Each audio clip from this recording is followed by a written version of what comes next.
আসসালামু আলাইকুম everyone. India সিরিজের নতুন একটি ব্লগে সবাইকে ওয়েলকাম করছি। আশা করছি যে যেখানে আছেন ভালো আছেন, সুস্থ আছেন। আলহামদুলিল্লাহ আমরাও ভালো আছি। চলে আসলাম কাশ্মীরের ভিডিও নিয়ে। গত ব্লগে শেয়ার করেছিলাম জম্মু টু শ্রীনগর আমরা কিভাবে পৌঁছাইছি, কতটা সময় লেগেছে। আর আজকে আমি আপনাদের সাথে শেয়ার করব শ্রীনগর এসে আমাদের হোটেল কেমন ছিল, খাওয়া দাওয়া কেমন ছিল, সেই সাথে পরের দিন আমরা সোনমার্গে গিয়েছি, সব কিছু শেয়ার করব আজকের এই ভিডিওতে। আশা করছি ভিডিওটা আপনাদের ভালো লাগবে। আমরা দীর্ঘ 3 দিন জার্নি করার পর ফাইনালি আজকে শ্রীনগর হোটেলে এসেছি। আর এখানে সবাই মিলে আলোচনা করতেছিল যে আমাদের রুম কেমন হবে। সো হোটেলটা প্রথম দেখে আমার কাছে খুব ভালো লাগছে, কারণ নিচের এরিয়াটা অনেক সুন্দর ছিল, ডাইনিং খুবই সুন্দর ছিল। একটু পর আমরা এখানে খাওয়া দাওয়া করব। হোটেলটা পুরো নিট অ্যান্ড ক্লিন ছিল, যার জন্য বেশি ভালো লাগতেছিল। আর এখানে আসার পর তো ওয়েদার পুরোপুরি চেঞ্জ। আর এখানে আমাদের টিম মেম্বাররা খুবই গভীর আলোচনা করতেছিল স্টাফদের সাথে। সবাই যেহেতু খুবই ক্ষুধার্ত ছিল, যার কারণে আমরা এখন খেতে বসে পড়েছি একটু ফ্রেশ হয়ে। আমরা এখন আমাদের রুমেও ঢুকি নাই, আগে খেয়ে নিচ্ছি, দেন আমরা রুমে যাব। আর এখানে ভাইয়ার মজা করতেছিল, বলতেছিল ভাবি আমাকে দেন, আমি আজকে আপনার ব্লগের ইন্ট্রো দিই। This is Noman. অ্যাকচুয়ালি আমরা দীর্ঘ পথ পাড়ি দিয়ে প্রায় 9 ঘন্টার গাড়িতে ছিলাম। আমরা চাঁদের গাড়িতে ছিলাম। সেই চাঁদের গাড়ি থেকে এখন আমরা শ্রীনগর এসেছি। শ্রীনগর দেখতে পাচ্ছেন সবাই খুব টায়ার্ড। তো একটা সত্য কথা বলতে হয় যে তারা কেউ কিন্তু হাত ধোয়নি, হাত না দিয়ে খাবার শুরু করতেছে। তো যাই হোক আমি হাত ধুয়েছি, আমার হাত ক্লিন আছে। কিছুক্ষণ মজা করার পর ফাইনালি আমাদের খাবার চলে আসলো। আর আমাদের রাতের ডিনারে ছিল ভাত, সেই সাথে ছিল একটা ফুলকপির সবজি, একটা মিক্সড একটা সবজি, আর সাথে ছিল মাটন। মাটনটা ওরা বলে চালিয়ে দেয় যে এটা মাটন, তবে এটা ছিল ভেড়া, কারণ কাশ্মীরে আমি কোনো মাটন দেখি নাই, আর মাটন নাইও। ওরা ভেড়াটাকে মাটন বলে চালিয়ে দেয়। তবে কালারটা খুবই সুন্দর ছিল মাশাআল্লাহ, যেহেতু ওরা কাশ্মীরি মরিচ দিয়ে রান্না করে সব কিছুই, যার জন্য কালারটা বেশি লাল, তবে অত একটা ঝাল না। খেতে অনেক মজা হয়েছিল। 3 দিন পরে আমরা সবাই প্রপারলি ভাত খাচ্ছি, সেই সাথে মাংস ছিল, সবজি ছিল, মনে পুরা বাসার খাবার। খাবারটা অনেক টেস্ট হয়েছিল। খেতে খেতে মনে হচ্ছিল যে কতদিন পর যেন এত তৃপ্তি নিয়ে ভাত খাচ্ছি। আলহামদুলিল্লাহ, কারণ গত কয়েকদিন জার্নি করার পর অত একটা কিছু খাওয়া হয় নাই কারোই। আর ট্রেনের খাবার তো অত ভালোও না, যার জন্য কেউই বেশি খেতে পারি নাই। যাই হোক, আলহামদুলিল্লাহ সব কিছুর জন্য। সো এখন আমরা খাওয়া দাওয়া করে আমাদের রুমে আমরা চলে যাব। এটা আমাদের হোটেলের রুমটা অনেক সুন্দর ছিল। বেডটা আমার কাছে অনেক ভালো লেগেছে, তাদের সব কিছুই অনেক সুন্দর ছিল। বেডটা দেখে মনে হচ্ছিল যে আমি এখনই শুয়ে পড়ি, ফ্রেশ না হয়ে, তারপরও ফ্রেশ তো হতে হবে। এটা বেড, দেন এটা ওয়াশরুমটা অনেক সুন্দর ছিল, নিট অ্যান্ড ক্লিন ছিল। সেই সাথে বড় একটা গিজার লাগানো ছিল, কারণ কাশ্মীর বলে কথা, গিজার না থাকলে তো চলবেই না, অনেক অবস্থা খারাপ। আর ওই মুহূর্তে খুবই ঠান্ডা ছিল। এখানে 2টা চেয়ার ছিল বসে আড্ডা দেওয়ার জন্য, তবে কে আর আড্ডা দেয়, এখন তো একদম বেডে যাব শোয়ার জন্য।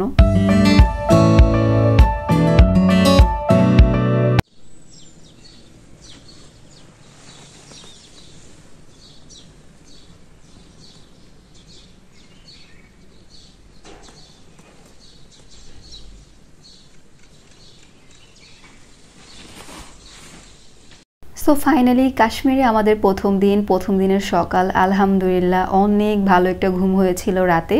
সকালে আমি 7টা বাজে উঠেই রেডি হয়ে যাচ্ছি।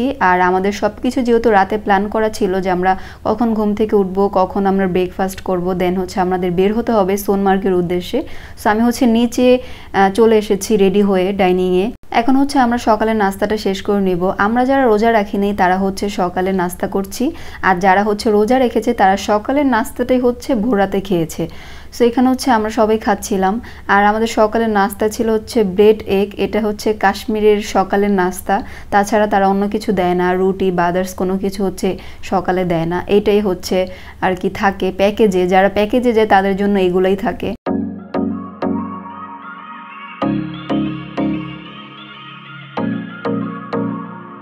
নাস্তা শেষ করে আমি আবার একটু রুমে চলে আসি ফাইনাল আউটফিটটা আমার দেখানোর জন্য। আর এইদিকে অয়নও রেডি হয়ে যায়। এখন আমরা বের হয়ে পড়বো সোনমার্গের উদ্দেশ্যে। আজকে যেহেতু আমরা বরফে যাচ্ছি, সো আমার আউটফিটটা আমি রেখেছি সিম্পলের মধ্যে গর্জিয়াস রেড অ্যান্ড ব্ল্যাকের মধ্যে একটা ড্রেস পরেছিলাম আমি। সো এটা বরফে খুব সুন্দর ছবি আসবে, যার জন্য এটা আমার চুজ করা। সো এখন বের হয়ে গেছি। আমাদের হোটেলের সামনে খুব সুন্দর একটা রাস্তা, এই যে ডান পাশে বা পাশে যেগুলো দেখতে পাচ্ছেন বিল্ডিং, এগুলো হোটেল। এগুলোর মধ্যে সব কলকাতার মানুষজন ছিল, আমরা এসে দেখেছি। সো এখানে সবাই ওয়েট করতেছিল টিমের আদার্স মেম্বাররা। সো আমরা ভেবেছিলাম যে আমাদের দুজনের কারণে হয়তো লেট হচ্ছে, তবে না। যে রেডি হয়ে দাঁড়িয়ে আছেন, আপনাদের ফিলিংস কেমন বলেন? এখানে আমি ভাইয়াদের সাথে মজা করতেছিলাম, কারণ সবাই হচ্ছে ভোরে উঠেছে রেডি হয়ে এখন রাস্তায় দাঁড়িয়ে আছে যাওয়ার জন্য। তবে আমাদের যিনি হোস্ট সে হচ্ছে আধা ঘন্টা লেট করছে, যার জন্য ভাইয়াদের মেজাজ খুবই হট ছিল। তো আমি হচ্ছে ওইটা নিয়ে মজা করতেছিলাম। দেন হচ্ছে ফাইনালি আমরা গাড়িতে উঠে পড়ি সোনমার্গে যাওয়ার জন্য। আর এই যে ভিউ, এটা হচ্ছে মাত্র শুরু। সোনমার্গে যেতে যেতে প্রতিটা মানুষই আমরা অনেক এনজয় করেছি গাড়িতে। আমাদের গাড়ি কিছুক্ষণ যাওয়ার পর দেন হচ্ছে সামনে দেখলাম যে এখানে অনেক জ্যাম লেগে আছে, কারণ হচ্ছে যেই রাস্তা দিয়ে আমাদের যাওয়ার কথা সেই রাস্তায় নাকি কাজ চলতেছে, যার জন্য ওই দিক দিয়ে আমরা যেতে পারবো না, ঘুরে হচ্ছে আরেকটা রাস্তা দিয়ে যেতে হবে, যার জন্য সময় আর একটু বেশি কম লাগতে পারে। সো সব গাড়ি হচ্ছে ব্যাক করতেছিল পিছনে।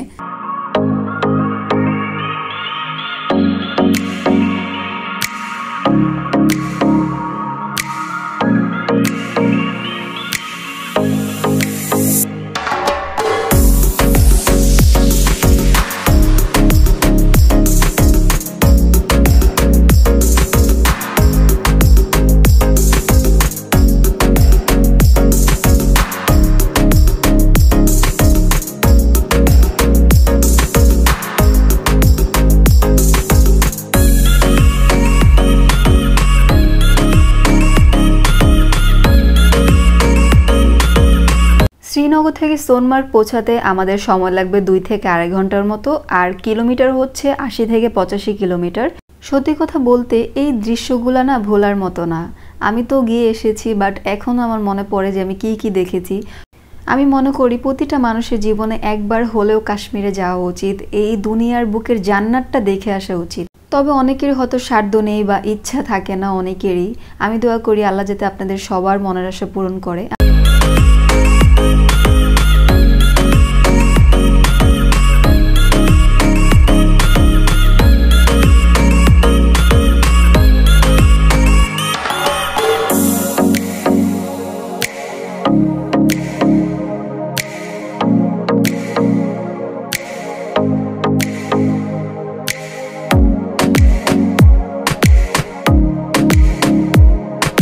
আচ্ছা, অনেকেও তো জানতে চাইবেন বা ভাববেন যে আমি যে কোনো ভাড়া বলতেছি না, গাড়ি ভাড়া বা রুম ভাড়া। কারণ হচ্ছে আমরা 14 জনের যেহেতু একটা প্যাকেজ গিয়েছি, সো ওইটার মধ্যে হচ্ছে সব ইনক্লুডেড ছিল, আমাদের ট্যুরিস্ট ভ্যান, হোটেল, সব জায়গায়। সো আমি এক্স্যাক্টলি এইগুলো বলতে পারছি না। আপনাদের কারো জানার ইচ্ছা থাকলে কমেন্ট করতে পারেন, আমি কমেন্ট বক্সে লিখে দিব। তবে ওপেনলি বলতে পারছি না, আমি সরি। নিজেকে অনেক লাকি মনে হচ্ছিল, কারণ এতদিন হচ্ছে টিভিতে দেখেছি, অনেক ফটোতে দেখেছি, বাট এখন আমি নিজেই হচ্ছে এই জায়গায় এসেছি। আলহামদুলিল্লাহ, আসলে যতই বলি আল্লাহকে ততই হচ্ছে কম হবে যে আল্লাহ আমাকে এই জায়গায় এনে দিয়েছে, তার জন্য অনেক শুকরিয়া।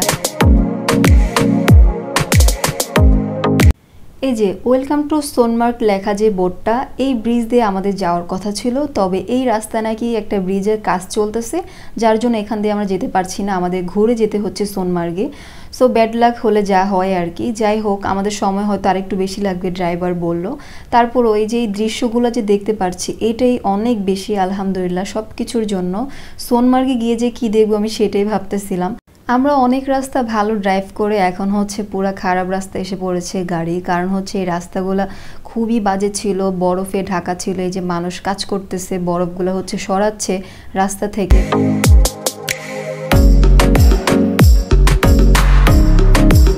সোনমার্গে পৌঁছাতে আমাদের আর বেশিক্ষণ নেই সময়। যাই হোক, আজকের ভিডিওটা আমাকে এইখানেই শেষ করতে হয়েছে, কারণ হচ্ছে সোনমার্গের ভিডিও আমি নেক্সট আপলোড করব। আমি যদি সোনমার্গের ভিডিও এখানে অ্যাড করে দেই হয়তো অনেক বড় হয়ে যাবে ভিডিওটা। সোনমার্গের ভিডিও আমি নেক্সট আপলোড করব ইনশাআল্লাহ। আজকে এই পর্যন্তই, দেখা হচ্ছে নেক্সট ব্লগে। ভালো লাগলে আমার চ্যানেলটাকে সাবস্ক্রাইব করে দিবেন, আমার পাশেই থাকবেন। Thanks for watching. আসসালামু আলাইকুম। দেখা হচ্ছে ইনশাআল্লাহ নেক্সট ব্লগে। নেক্সট ব্লগটা আরও সুন্দর আসতে যাচ্ছে, আশা করছি আমার পাশেই থাকবেন।